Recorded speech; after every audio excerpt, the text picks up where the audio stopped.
Okay, I'm very happy to have Amit Einav here for the next talk, and he's going to talk about the weak Poincare inequalities.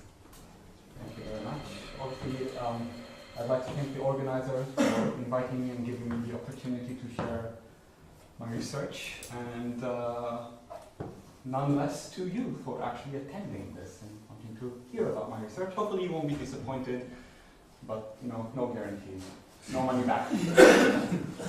So because I'm going to talk about weak Poincare inequalities, I thought to somehow level our basis about Poincare inequality and generalization of Poincare inequality. So we'll all be at the same level, we'll all see where we're going. It might be a bit boring to you, but that's fine. So if you don't know the Poincare inequality thus far, shame on you. It's a fantastic inequality. You should love it. It's fantastic. It's almost as fantastic as no log-solvable inequality.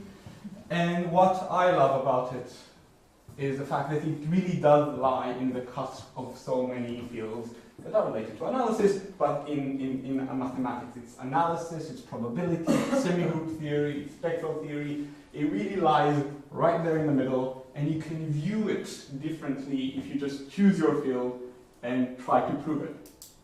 So just to give you an example of the motivation of how I see it and what I'm going to achieve here, I'm going to discuss the Poincare inequality in one particular setting. So let's say we have the Poincare inequality in a bounded open domain in Rn. And in that case, in this setting, we're going to take a function in h1 of this domain, and the Poincare inequality says that if you're trying to look at the difference between a function and its average on the domain, you look at the L2 norm of that's controlled by the L2 norm of the gradient. Now there are tons of ways to prove this. There's a variational problem. You can use compactness theorem from Sobolev's theory. But I would like to use another thing that you should love, especially in kinetic theory, the heat flow. I'm ashamed to say if you don't know the heat flow, because, seriously, heat flow. You need to love the heat flow. So let's consider the heat flow with Neumann conditions. Now, the solution of this automatically has a lot of lovely properties. We're going to denote the solution as PT of U in order to indicate that we're actually going to go into semigroups a bit very soon. And yeah, as I said, you get a lot of very nice properties for the solution, a lot of regularities, but you also expect or hope, in a kinetic sense, that maybe there'll be some long-time behavior. The first thing that you do, if you'd like to explore the long-time behavior, I'm not saying it always works, but is to try and investigate the generator of this problem, the Laplacian. So, I guess first thing when you try to explore a generator is check its functional property. So this is a self-adjoint operator. Check, fantastic. Let's look at its spectrum. Spectrum is actually, in this case, open, bounded domain, discrete. Even more fantastic. And all the eigenvalues of these operators are non-positive. And the eigenvalue that corresponds to 0, the kernel, is one-dimensional and spanned by constant function. Remember Neumann condition. Basically, very happy. Why? Because to us it says, if we think about it, try to compare it to finite dimensional matrices, we have a diagonal matrix where all the eigenvalues are non-positive, which means that the long-term behavior of the solution will converge to the projection on the kernel. So this is what we intuitively expect to happen here. Spoiler alert, it does happen here. Moreover, we expect that the conversion rate will be exponential, right? Determined by the lower eigenvalue that's not 0. So let's see what the projection is. As I said, the kernel is spanned by a constant function. So we just normalize it to get a function of norm 1 in the appropriate Hilbert space. So this is exactly the projection. Fantastic, because it looks like something that appears inside my basically Poincare inequality. Okay. So I have this intuition that my solution converges to the projection.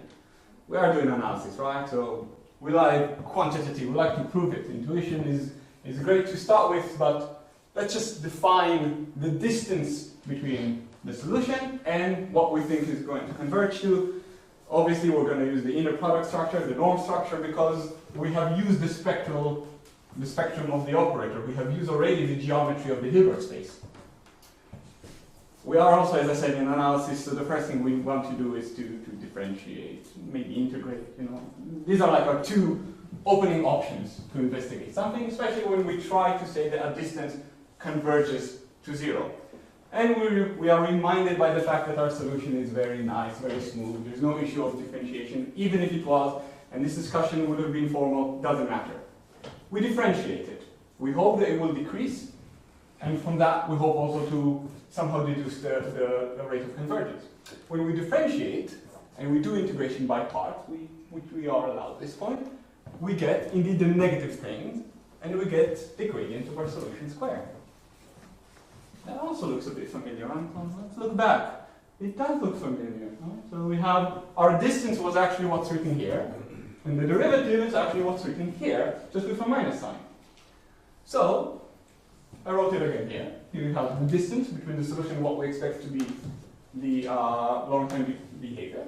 We have the derivative of this distance is given by minus some positive term. So first of all, it's a Lyapunov functional, it decreases.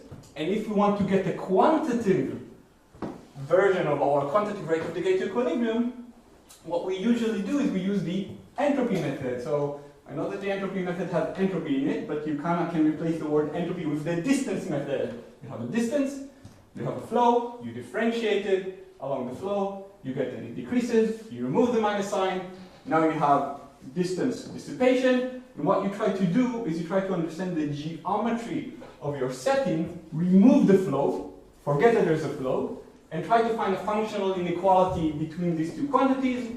If you find it, you then remember that there's a connection between these quantities by a derivative over time, you integrate, you get a rate of convergence. But the functional inequality is a more of the geometry of the problem, okay? That you uncover via the flow, but it is the geometry of the problem. So trying to find a functional inequality between these two, because we are doing kinetic theory, we usually really like exponential convergence, so we hope that the connection will be a linear connection between them. And this linear connection is exactly Poincare inequality. Okay, so you can think about Poincare inequality as the realization of the entropy method under the heat flow for the L2 distance. Great. Now, how do you prove it? You remember that I started this whole list, or as I said, many options to prove the Poincare inequality. But how did I start this discussion? I kind of looked at the spectrum. I said, because this operator is a non-positive, it has a kernel, blah, blah, blah, and there is after that there's a gap, there should be an exponential decay. You can actually use this spectrum also to prove the Poincare inequality. So another proof if you didn't know it. Moreover, obviously the rate of decay will be exponential at this point. Now, as much as I love the heat flow, and I hope you understand I do love the heat flow. I mean, potentially I have like a poster of the heat flow in my bedroom. I do not, but you can imagine that I do have that. It was just an example to make you understand that what I do is I have this good flow, regularizes, does a lot of nice things. It's non-positive, has a kernel, and then I'm looking at the distance between my solution projection of the kernel, get a Lyapunov functional, try to find the functional inequality. So I just need properties like the heat flows to utilize this idea. And what replaces that is, here comes the probability part of my talk, Markovian semigroups. They are very, very, very important semigroups that appear tons of time in kinetic theory and many other places. And they're basically semigroups with a bit of extra properties. So they work on bounded measurable function and give you that bounded measurable function. When you act on just the constant, they keep it in place. Positivity, very important, but something that we usually get in our kinetic setting, right? And really the most important thing is that any Markovian semigroup has something that is called an invariant measure. So it has a sigma finite measure that under which you get conservation of mass. Okay? And with that invariant measure, and this is what you should take from Markovian semigroup, or what I try to take from Markovian semigroup, your semigroup automatically acts on infinitely many spaces. LP with this measure mu. P between 1 and infinity. Your setting is everything.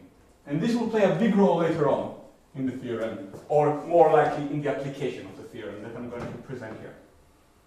Okay, and then you need some extra condition on how this semigroup converges to F in L2, and the reason, or at least my understanding of the reason you do L2 is because L2 has all the geometry, right? We have the Hilbert space, inner product, we can understand more, and then maybe even reflect it on these LPs. So in the setting of Markovian semigroup, so if you don't get Markovian semigroup, when I say Markovian semigroup, think heat flow. Okay? We want to compare it, once again, the same idea. We're trying to understand the heat flow. What we had is the operator that generated the equation was non-positive. Now, any semigroup have an operator, an infinitesimal generator. Okay? So we're going to have this Markovian semigroup for the ability to work on tons of spaces at the same time. We're going to look at its infinitesimal generator, which gives this PDE. Now, PDE semigroups kind of like same coin, different sides. ODEs, how do you prove the ODE existence uniqueness? You take your ODE, you write it as an integral form, you do stuff, and then you show that it's a classical solution, you go back. Same thing, different side.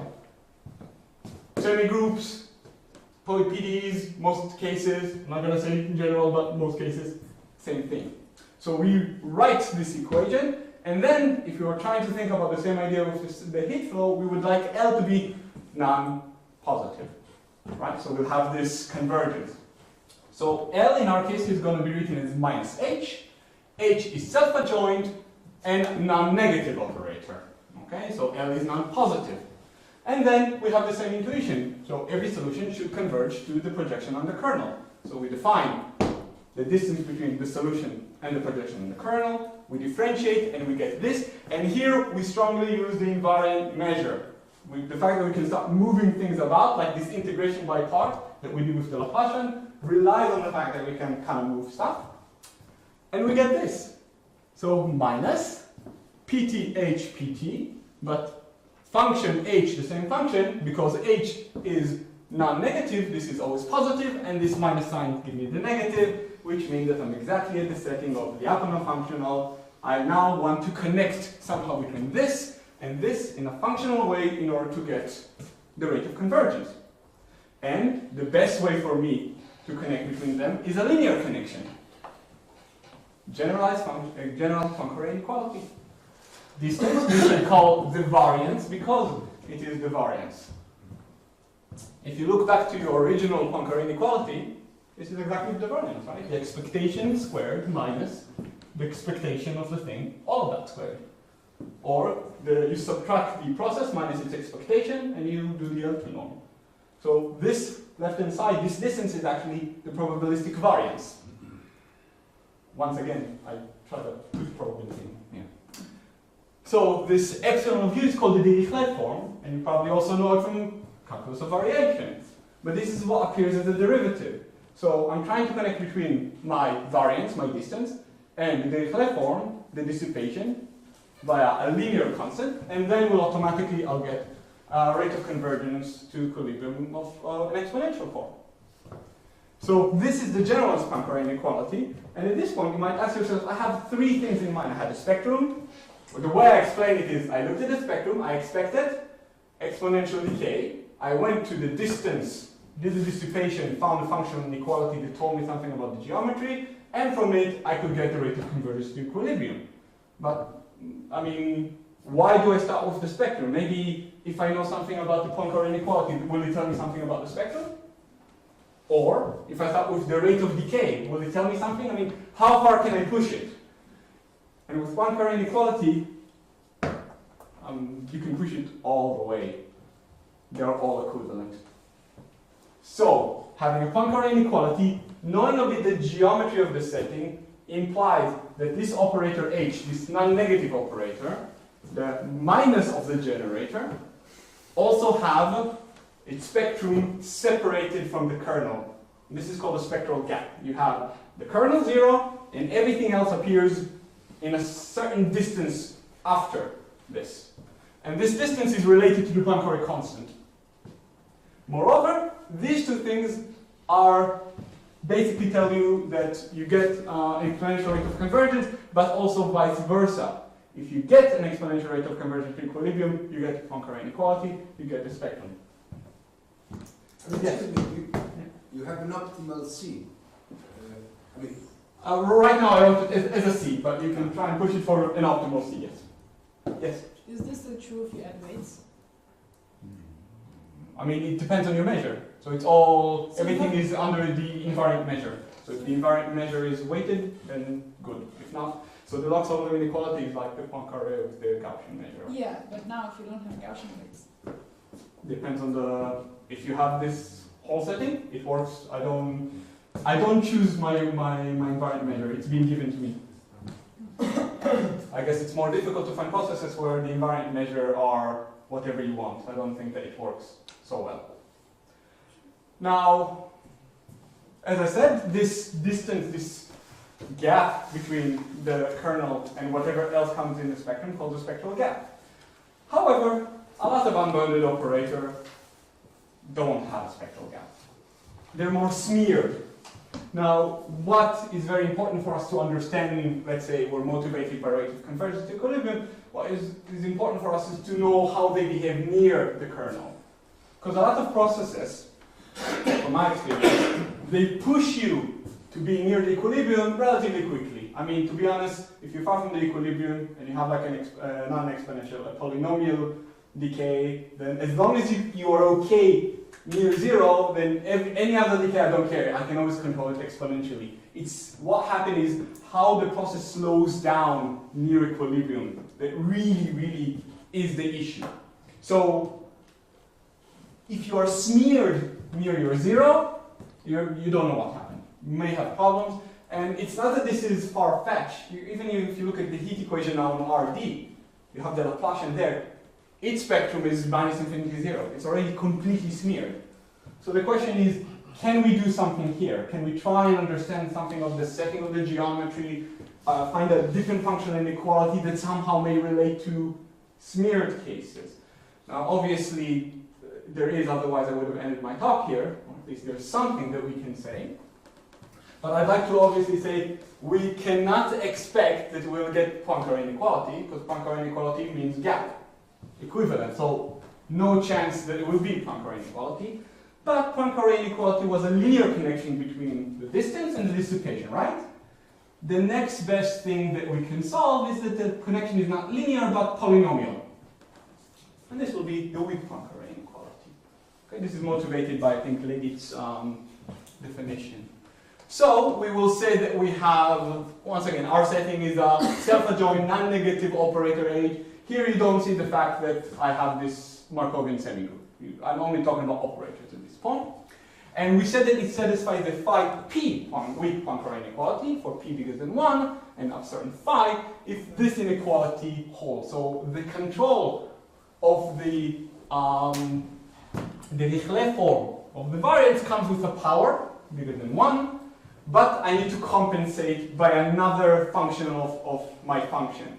And the reason is, exactly like in Frankel's talk, is because the variance and the Dirichlet form are homogeneous of order 2. So if I replace u by cu, I'll get c squared appearing both in the variance and in the Dirichlet form, so something needs to compensate. Okay?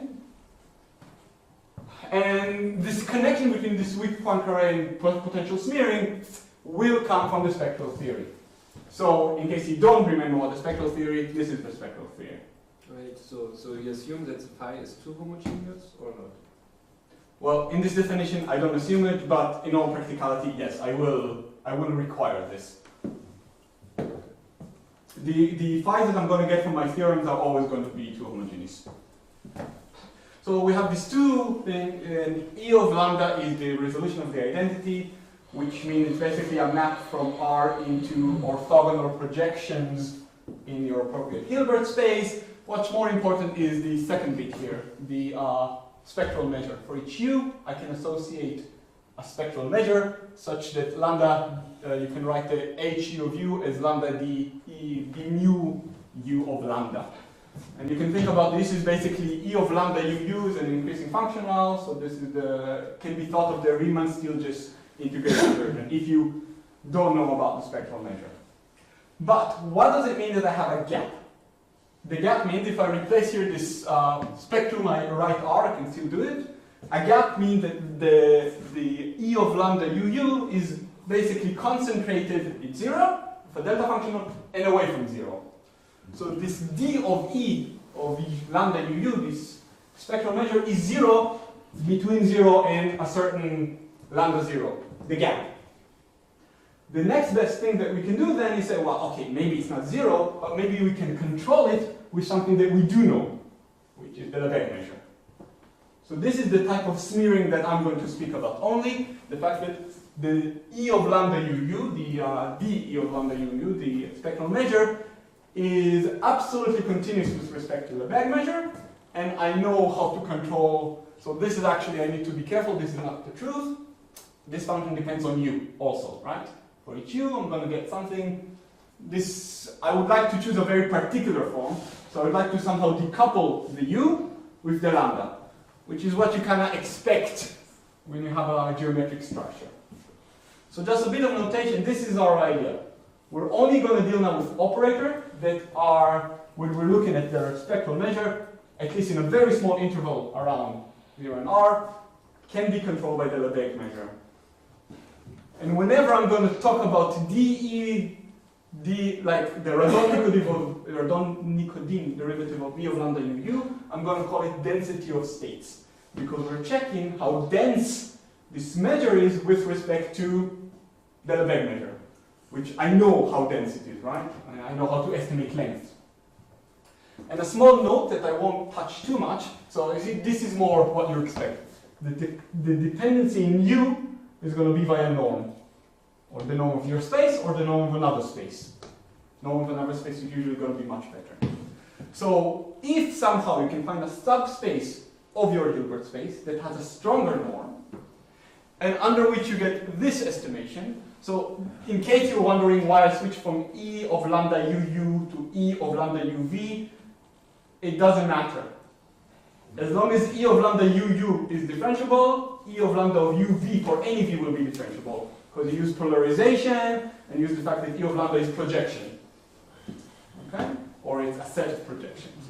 But whenever you have this thing here, then it means that you can define by Riesz representation theorem a linear operator, bounded operator from this stronger subspace to its dual via just saying Ax of U and V is the derivative of this expression, and this operator is called the density of states operator, and it appears in physics sometimes. So the reason I'm saying it now is because, I don't know, maybe some of you have heard of this. It doesn't matter. For the discussion, it doesn't really matter. It matters when I'm saying density of state, I mean this. I mean the ability to use, basically do a change of variable, use a Radon-Nikodym derivative. So, what is the theorem? Before you look at this scary, scary thing, what do I need? I have an operator. I would like to look at the spectral measure and somehow estimate it with respect to the Lebesgue measure. I do not expect that this will be, that I'll be able to do it on the entire space. But I do expect to find a large enough space, or a large enough subspace, for which I can differentiate. Now, this large enough, if you think about L2, and somehow you have a nice enough operator with a nice enough resolution of the identity, in general, resolution of the identity is far nicer than the actual operator, right? We'll have an example, the Fourier transform, or the heat flow. The resolution of identity is much smoother and nicer than the actual operator, which is unbounded. But what I'm trying to say is you have a space on which you can differentiate, and it's large enough. And I need to be able to do it near the kernel, near the zero of the spectrum. How far? Not very far. As long as I have an interval where I have this, I'm good. So I have my space where I can differentiate, I have my interval where I can differentiate, and I have a control of my derivative by a function that depends only on lambda, and the dependency in this U and V comes by norms of this subspace. So this is my setting. Now, yes? So here the psi and 2 does not depend on U? No, not depend on U. It only depends on lambda. And what it's it's actually quite common to get this. That the dependency comes via norms of extra norms. So this is actually slightly more general because sometimes you would like to choose two spaces. But in most cases you're going to choose the same space. If you prove something and it doesn't cost you anything to add another thing, why not? Right? So you have two spaces where you're going to look at this form dd lambda of u of lambda. I have the r bigger than 0, which is the interval where I'm going to be able to differentiate near the kernel. I have this psi of lambda, which is going to be an L1 function, and we want it to be strictly positive. We don't have to have it strictly positive. It can be non-negative. It automatically is non-negative. It's just then you see that you have an inverse function here, and instead of actually getting an inverse function, you get like the probabilistic inverse, which is the infimum of the x for which psi of x, blah, blah, blah. But it's just simpler to say strictly positive, but you can define it also for non-negative. As long as this x and y are dense enough, not in your space, but where you are allowed to use your Dirichlet form.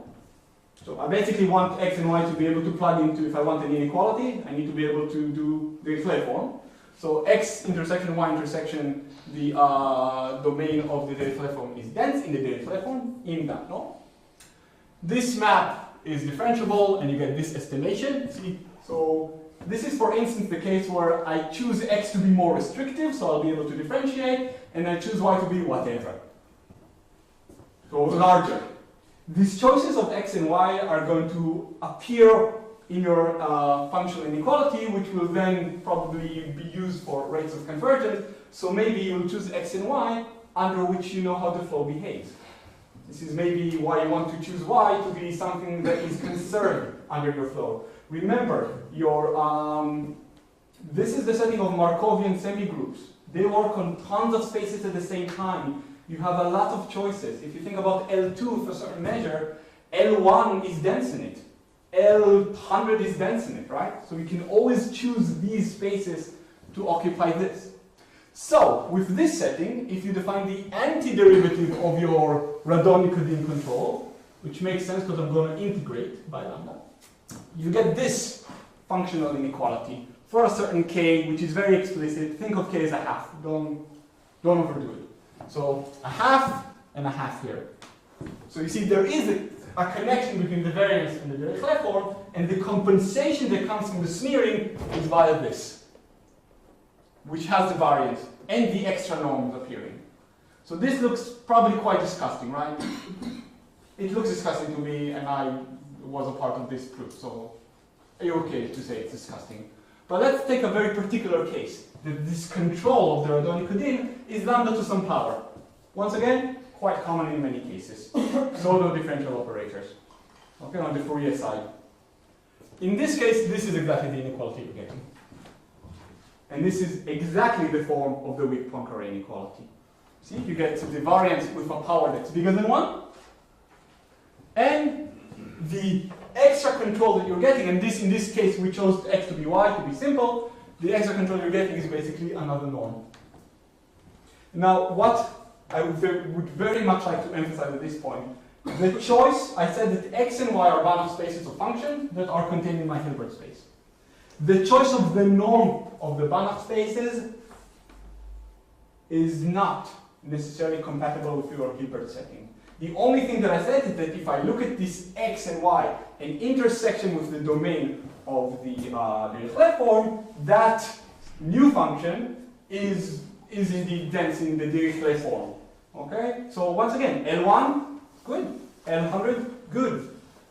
But this gives you another norm into the mix here that you can control. So you're actually not only looking on your geometry, only on this Hilbert setting, you're going away from it because you're allowed, because you have this Markovian semigroup. So it increases the geometry. And if this x and y are norm control the normal Hilbert space, you get this density of operator. Who cares? With this you can get rates of convergence to equilibrium, but notice in order to get rates of convergence to equilibrium, so this The Hausdorff form is the derivative of my variance, so this is good for trying to close the inequality, but I have this extra norm. So if I want to get actual rate of convergence to equilibrium, I need to know how this extra norm behaves under the flow, and this is what's written here. Forget about this. The proof is, by the way, using the spectral theorem, and it literally is 2 slides. I just want to show you the difference. Why is it important that this that this space doesn't have a norm that's compatible necessarily with the Hilbert setting? Heat flow on our end. Very simple to compute the resolution of the identity, or more likely E of lambda u, because the Laplacian, if I move to the Fourier side, is multiplication by a function. And there it's very easy to check what is resolutions of identity. Resolution of identity is basically multiplying by the characteristic function of your weight function up to lambda, which is actually what's written there. So if you differentiate this, you get this term. But you see what's written here? I wrote u hat in L2, and here I have u hat, but it's on the boundary of the sphere. This is not necessarily well defined. It's a function of L2. In order to be defined on the sphere, I need some trace theorem. There is a trace theorem. It was proved by Jonathan Ben Artzi. So sorry, this work is with Jonathan Ben Artzi, who's in Cardiff. So this trace theorem was proved by Jonathan Ben Artzi and Kleinerman. So Jonathan is the father.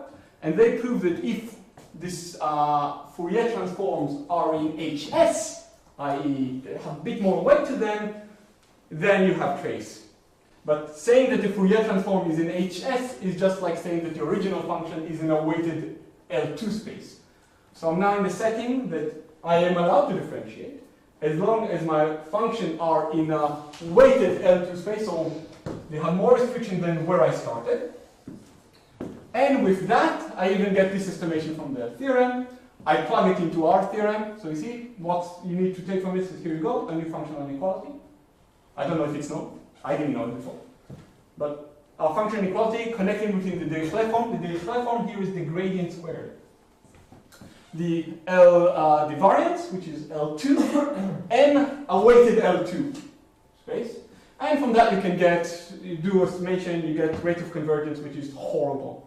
Not dimension dependent, and looks like 1 over log t. Horrible. However, the reason I got into so many problems here is because when I differentiated, I went from the full ball to the sphere, and I really needed some trace theorem. But do I really need trace theorem? I mean, if these functions here were continuous, if u hat, v hat were continuous, I could have differentiated, right? I just used the fundamental theorem of calculus. And I get this. Well, I get this, I differentiate. I can even estimate, in that case, I'll have integration over the sphere, which I estimate by the L infinity norm. Now, if I want to control the L infinity norm of the Fourier transform, I can just control the L1 norm of my original function. Right? Automatic.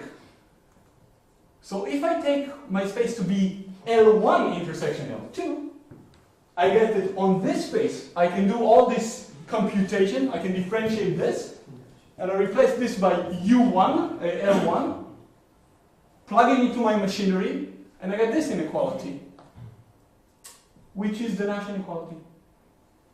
If you don't know what the Nash inequality is, this is the Nash inequality. Okay? So this machinery, see, same flow, exactly same flow. Different choices of x, different inequalities. And this actually gives you the optimal rate of convergence to equilibrium, or to 0 in the heat flow, t to the power minus d over 2. And you can also use it to fractional diffusion. Immediately, same mechanism work, and voila, functional inequality. So the whole thing that you need to take from this talk is that sometimes it's really useful when you don't have operator with spectral gap to actually, if this semigroup associated to them works on many spaces, then the functional inequality that you need to look for is one that not only sees your Hilbert space, but sees other spaces at the same time. Okay? And there are tons of questions. I mean, I only showed smearing of the gap somehow implies functional inequality, somehow implies rate of convergence. I do not expect to get such nice going back and forth, but you should be able to say something. Like if there's a certain rate of decay, maybe I can say something about how bounded the spectrum can be. So trying to understand all the connection, I think might take a while, but I probably already stole a lot more time than I should have, so I'll stop here. Thank you.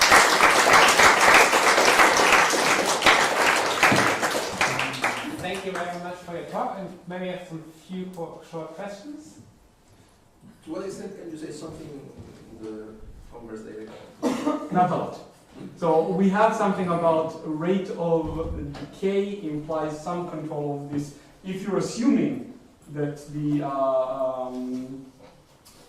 spectral measures are bounded of this form, then you can say something about the form of the lambda of psi of lambda. But right now we're working on it.